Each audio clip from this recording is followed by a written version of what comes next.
and welcome, and welcome to Seattle, and welcome to Dreamblade. Oh.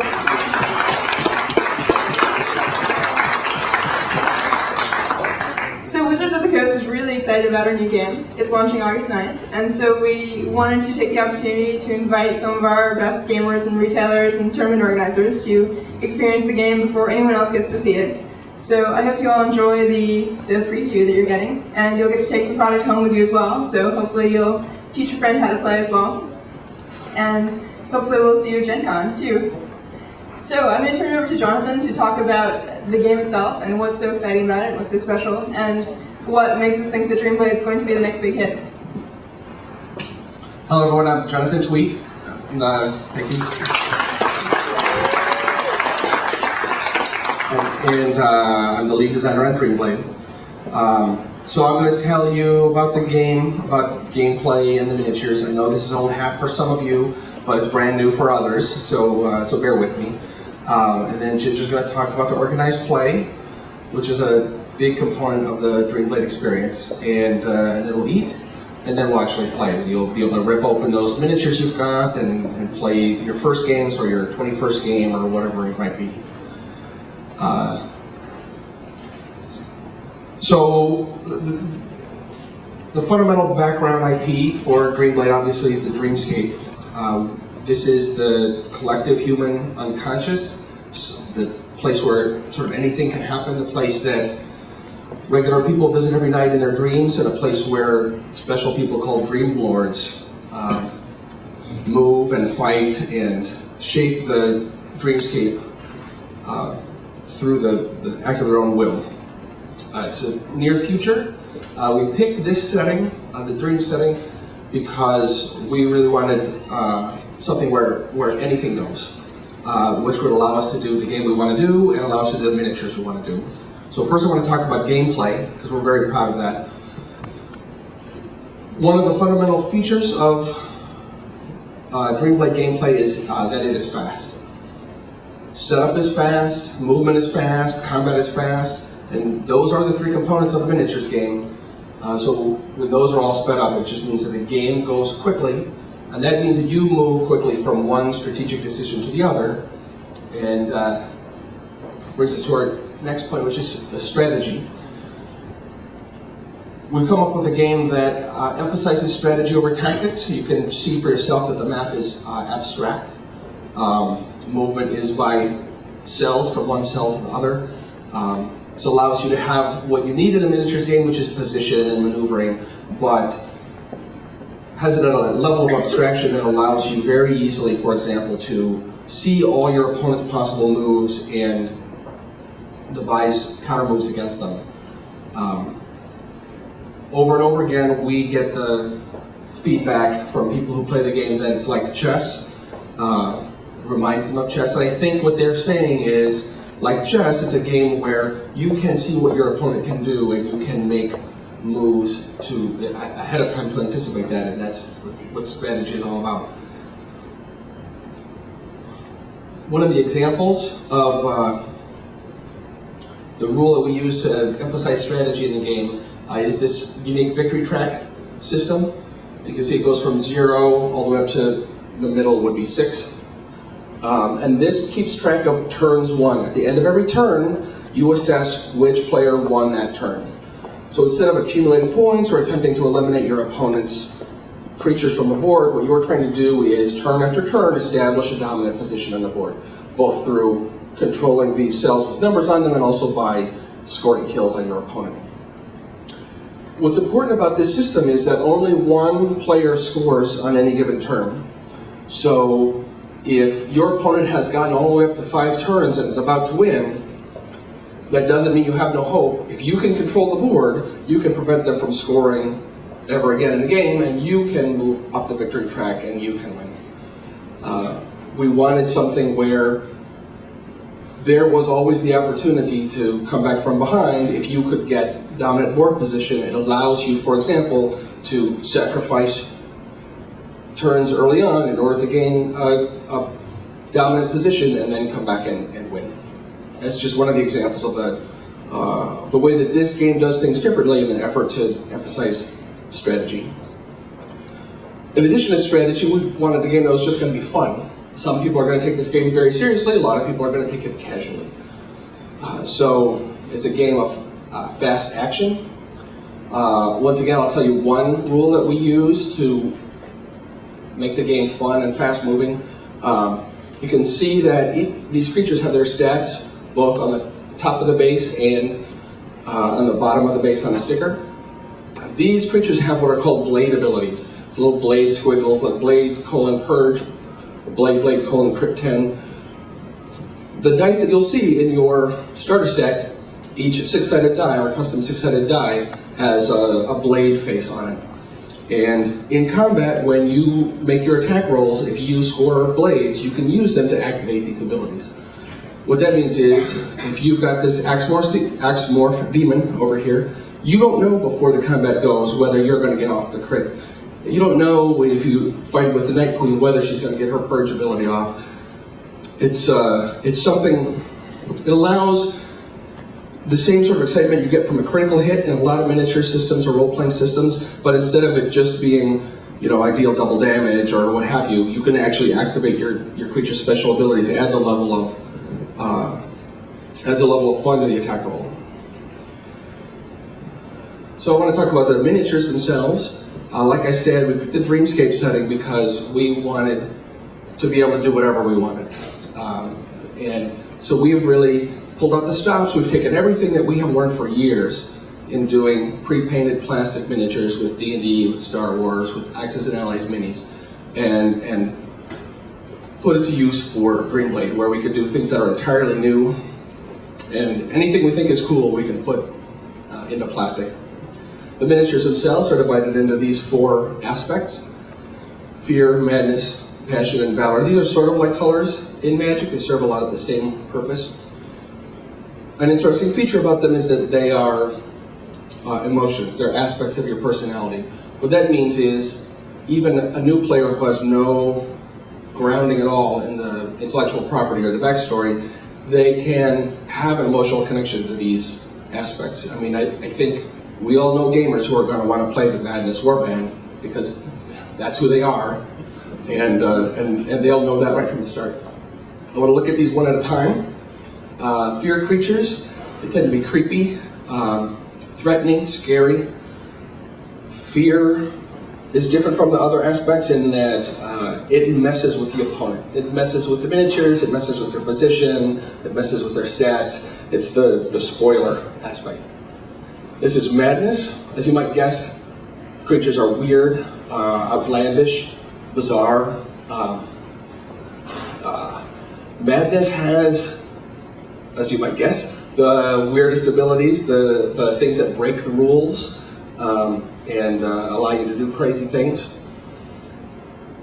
Also in combat, the interesting feature about madness is they're almost impossible to destroy, but they're relatively easy to push back. So they play differently from other miniatures with other aspects. I liken them sort of to intrusive thoughts or haunting dreams that you can sort of push out of your mind temporarily, but they always come back and get you. Passion is sort of our hard-hitting aspect. They have got a couple tricks up their sleeves, but really what they do best is just hit you really hard. Physically, the miniatures are powerful, dramatic, angry, bloodthirsty. And finally, valor. So this is sort of our noble aspect. If there are good guys, these are the good guys. They work well together, they're mobile, but while being mobile, they are also solid. So they're good at getting where they want to be, and once they're there, they're almost impossible to budge. So in that way, they're sort of the opposite of madness. They're very hard to push back, and usually by the time that you have hurt them bad enough to push them back, you've killed them because they stand their ground rather than retreat. One last thing about the miniatures, we chose a 40mm scale.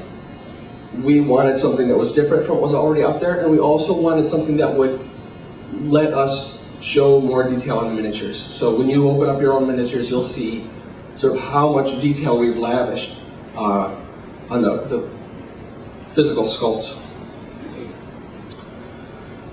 So, sort of to sum up, there are the three things that we're really hanging our hat on for Dreamblade. Excellent gameplay, obviously, fantastic miniatures, and then finally compelling tournaments. Organized play is a big part of the Dreamblade experience, and I want to hand you back over to Ginger now, and she'll talk about our organized play system. Okay, I also realized I forgot to introduce myself when I got up here before, so I apologize for that. My name is Ginger On, I'm the brand manager of Dreamblade, and so if you have any questions about the brand that don't fall under Jonathan, you can certainly come ask me, and I'll try to help you out as best I can. So, I wanted to talk about the organized play efforts. Dreamblade has a very unusual organized play setup. It was a system designed specifically for Dreamblade, and we're really looking forward to seeing how it turns out. It's going to be split up into three different kinds of tournaments. But before I get into that, I want to talk about how we're going to kick off the launch. At Gen Con in August this year, we're going to do a $20,000 tournament. Anyone can enter it, you just pay your entrance fee and come in. And it's going to be set up at Gen Con. It's going to be huge. It's going to have a big whole Dreamblade logo carpet, a big entryway. It's going to be a really experience once you go into it. And of course, there's the Dreamblade trophy as well, which unfortunately is traveling right now, so we can't show you. But it's this big, huge Dreamblade symbol, the big sword that you see on your playmat behind the logo. And so that will, for winners, they'll get to have their name put on the trophy, and of course they'll win some money as well, which should be very exciting. And this is just a warm-up championship as well, because the big championship will be next year at Gen Con, and we'll be giving away $50,000. So, the types of events we're going to be offering through the Organized Play program, they're going to be 1K events and 10K events. The 1K events, they're going to be 20 per month, and they're going to be all over the country. And the 10K events will be 1 per month, and also, again, it will be all around the country in different locations. Those will have money associated with them as well, $1,000 for the 1K, $10,000 for the 10K. And the Edge tournaments do not have prize money associated with them, but they will have prizes. So you'll be able to win some Dreamblade merchandise, and of course you'll be able to be the champion of your store, and so you'll win bragging rights as well. And then we're also going to have a program called Dreamblade Rewards, which will reward repeat players at competitions, so that you don't get, you come in, you win your first couple, you qualify for a tournament. We want you to keep coming back, so we're going to give you a little something extra every time you keep playing. Like, well, maybe it'll be a hat or a t-shirt or something that will give you more Dreamblade in your life. And that's it for the tournaments. And I also wanted to mention, just on a side note, we're in this beautiful museum here. I don't know if many of you have had a chance to see the Science Fiction Museum, or the Experience Music Project, for those of you that are big music fans. But at the end of the event today, we'll have some tickets for all of you to go wander around, see whatever you want to see. And Jody will have those. She's in the back with blonde hair. So in any case, that wraps up the presentation. And so now you can get through all that things.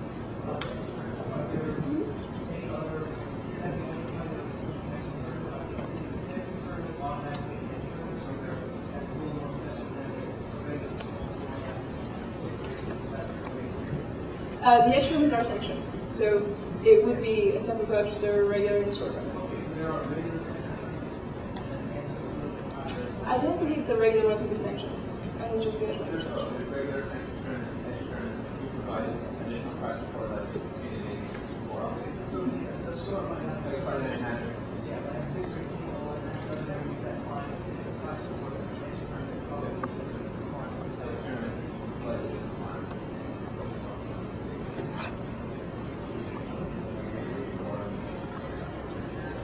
It'll be sealed. Question for the people in the back. The question was, would the Gen Con event be sealed or not, and it will be sealed. Yes. On Sunday, Gen Con, there's going to be a 1K tournament, which is going to be constructed. Sure.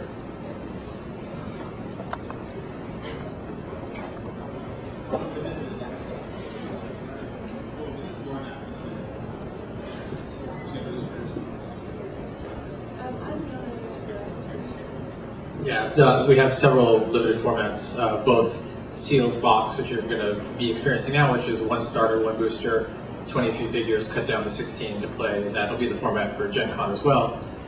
We also have the rules for draft tournaments as well.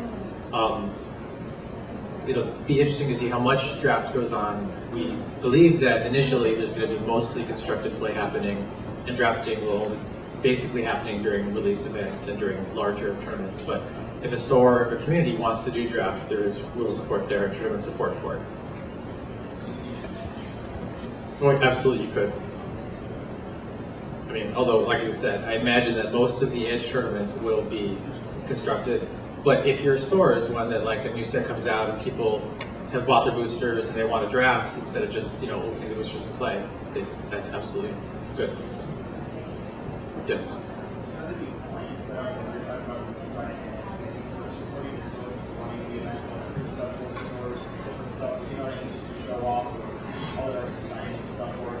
She mentioned that for the Edge tournaments, there's going to be special promotional minis that stores that run Edge tournaments get for the Edge tournaments that will be exclusive to those, and they're going to change over the course of the year.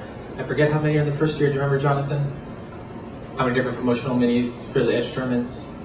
I think it's 1 a month. Yeah. I think it's 3. Yeah. I think it's 1 per month. Right. So there's going to be a lot of promotional minis that just the Edge stores get. And just to add to that, there will be marketing materials in the kits as well, so you'll have posters to announce tournaments and window pins and things like that to let people know that you're running the tournaments in your store.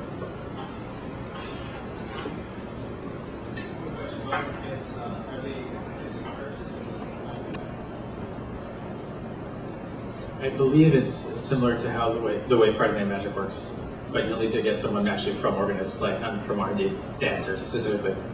Yeah.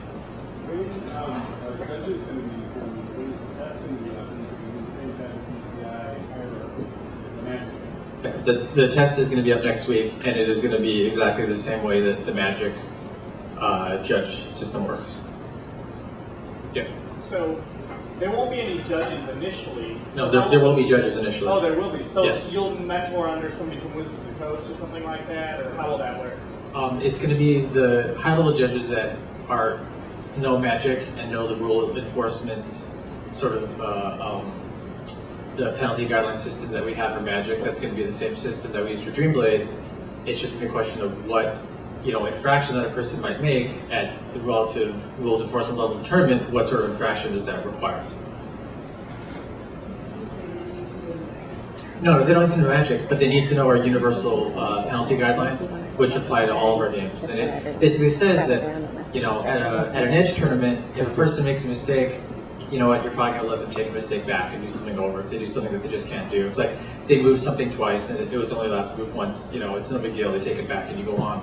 Whereas if you're playing at a $10,000 tournament and it's in the finals, if a person makes a mistake, the mistake stands. Or if they try to take it back and do something, they might have to suffer a round penalty or a game penalty, etc. So it sounds like there's going to be an effort to help the level 3, level 2, whatever Magic judges learn this game. Yes. Can you talk about what that effort is going to be? Is communicating with the judge list? Is there going to be a program to motivate the judges to take up Dreamblade?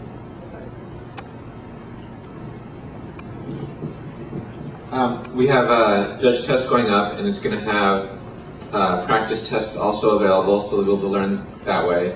We have the rules in the demo. The judges will have to study that as well. We have, we're selecting 11 level 2 and 3 Magic judges, flying them into the 20K event, and we're going to be I'm going to be there training them on Dreamblade and get some experience there. In general, we're just going to use as much support as we can through the Judging Center, which is online, which the judges already use. And there's some people who don't judge Magic, but still are interested in Dreamblade, and we're going to try to get those people up to speed also. We have a lot of stuff going on the Dreamblade webpage for them and the Judge Center for them over the next, up until Gen Con, over the next month or two. Any other judge type questions? Organized play stuff? I just wanted to say one last thing about organized play that wasn't on the chart. The rating system for Dreamblade is not going to be like Magic, where it's an ELO system where once you get a high rating, you're kind of encouraged not to play anymore because you want to preserve your rating and not play. It's going to be a point accumulation system. Sorry, I don't know if anybody here is guilty of that. It's going to be a point accumulation system where every single match of Dreamblade you play, you're going to earn two points for a win and 1 point for a loss. Larger organized play tournaments are going to have bonus points depending on how well you do. Like an edge tournament is going to be something on the order of 10 bonus points for winning, 16, I don't remember exactly.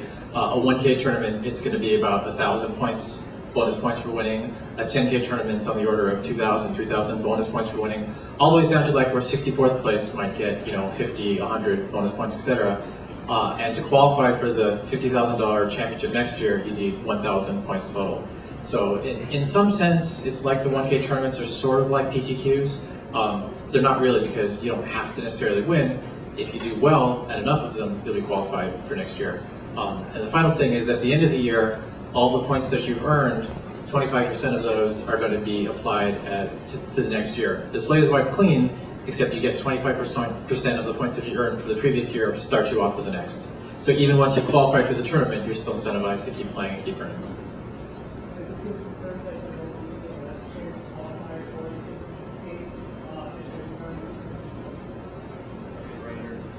There probably will be. It's not confirmed yet for sure, though.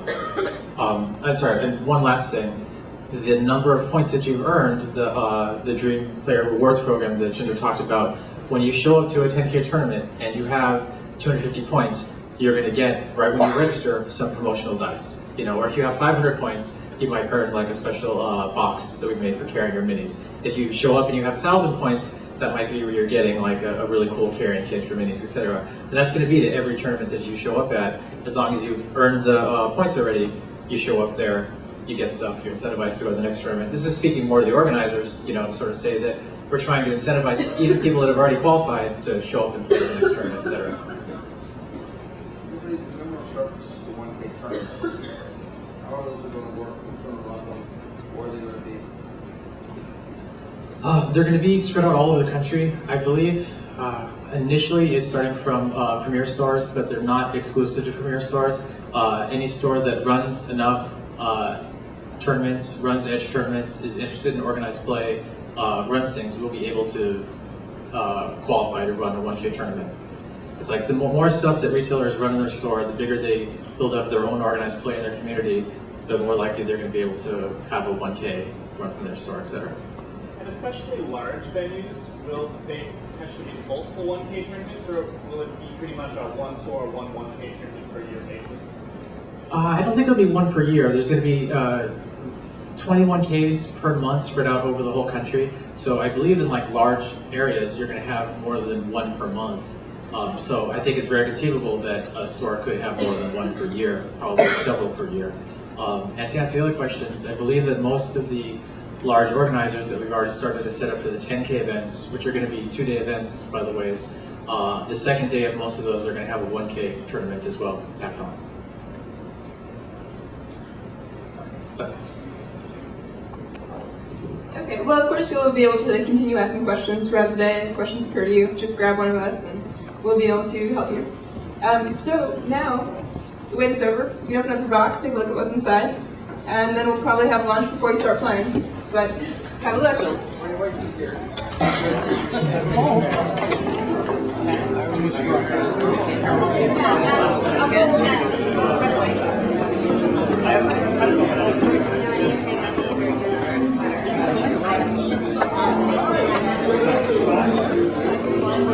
You don't have to.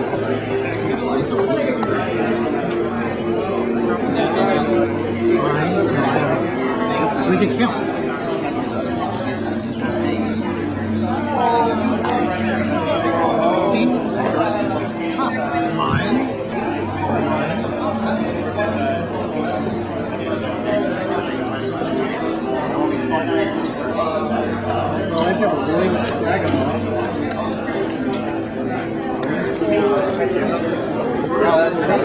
Over there.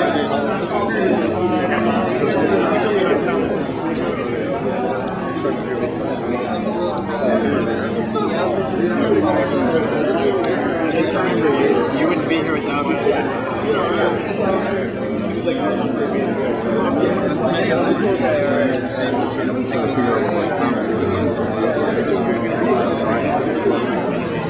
Is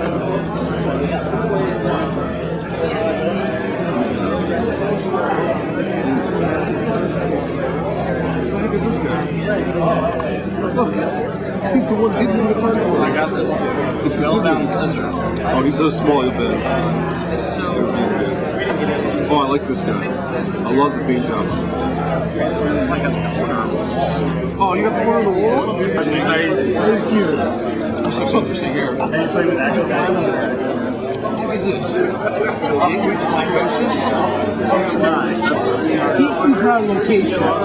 Is that any good? That is. Skull Hill. What is this? It's insane. Spellbound scissors. I got three of him now. I got two.